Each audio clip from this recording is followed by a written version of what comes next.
Hello, my name is Cecil, and I'm reading the book of Hebrews with the Message translation. Today, I pick up in Hebrews chapter 12. Enjoy. Do you see what this means? All these pioneers who blazed the way, all these veterans cheering us on. It means we better get on with it. Strip down, start running, and never quit. No extra spiritual fat, no parasitic sins. Keep your eyes on Jesus, who both began and finished this race we're in. Let's study how he did it, because he never lost sight of where he was headed. That exhilarating finish in and with God, he could put up with anything along the way. Cross, shame, whatever. And now he's there, in the place of honor, right alongside God.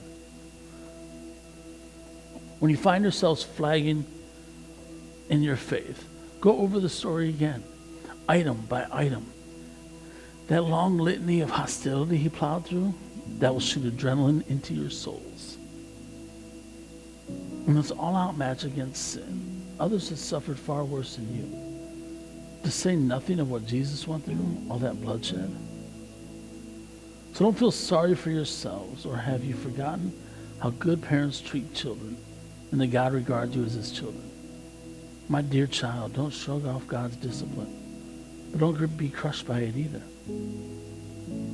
It's the child he loves that he disciplines. The child he embraces, he also corrects. God is educating you. That's why you must never drop out. He's treating you as dear children. This trouble you're in isn't punishment, it's training.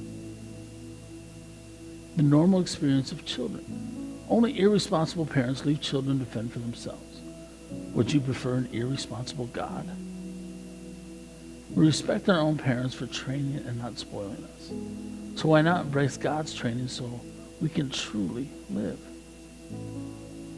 While we were children, our parents did what seemed best to them. But God is doing what is best for us, training us to live God's holy best.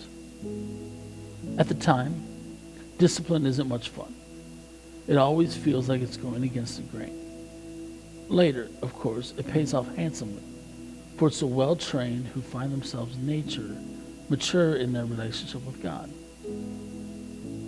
So don't sit around on your hands. No more dragging your feet. Clear the path for long-distance runners so no one will trip and fall, so no one will step in a hole and sprain an ankle. Help each other out and run for it.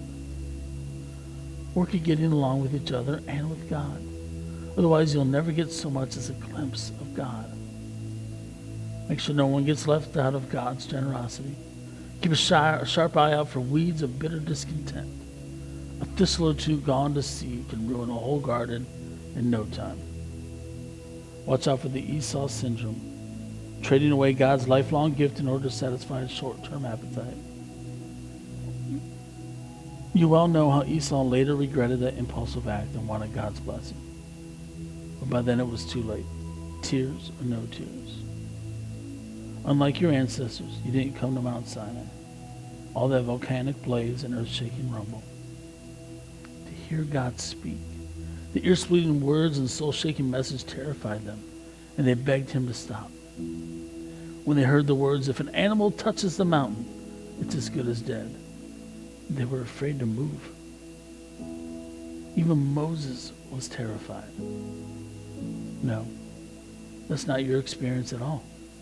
You've come to Mount Zion, the city where the living God resides. The invisible Jerusalem was populated by throngs of festive angels. And Christian citizens, it is the city where God is judge, with judgments that make us just. You've come to Jesus, who presents us with a new covenant, a fresh charter from God. He is the mediator of this covenant. The murder of Jesus, unlike Abel's homicide that cried out for vengeance, became a proclamation of grace. So don't turn a deaf ear to those gracious words. Those who ignored earthly warnings didn't get away with it. What will happen to us if we turn our backs on heavenly warnings? His voice at times shook the earth to its foundations. This time, he's told us this quite plainly. He'll also rock the heavens. One last shaking from top to bottom, stem to stern. The phrase one last shaking means a thorough house cleaning, getting rid of all the historical and religious junk so that the unshakable essentials stand clear and uncluttered. Do you see what we've got? An unshakable kingdom. And you see how thankful we must be? Not only thankful, but brimming with worship, deeply reverent before God, for God is not an indifferent bystander. He's actively cleaning house, torching all that needs to be burned, and he won't quit until it's all cleansed. God himself is fire. Thank you for joining me in the reading of Hebrews chapter 12. Please come back tomorrow as we finish up Hebrews with chapter 13. Have a great day.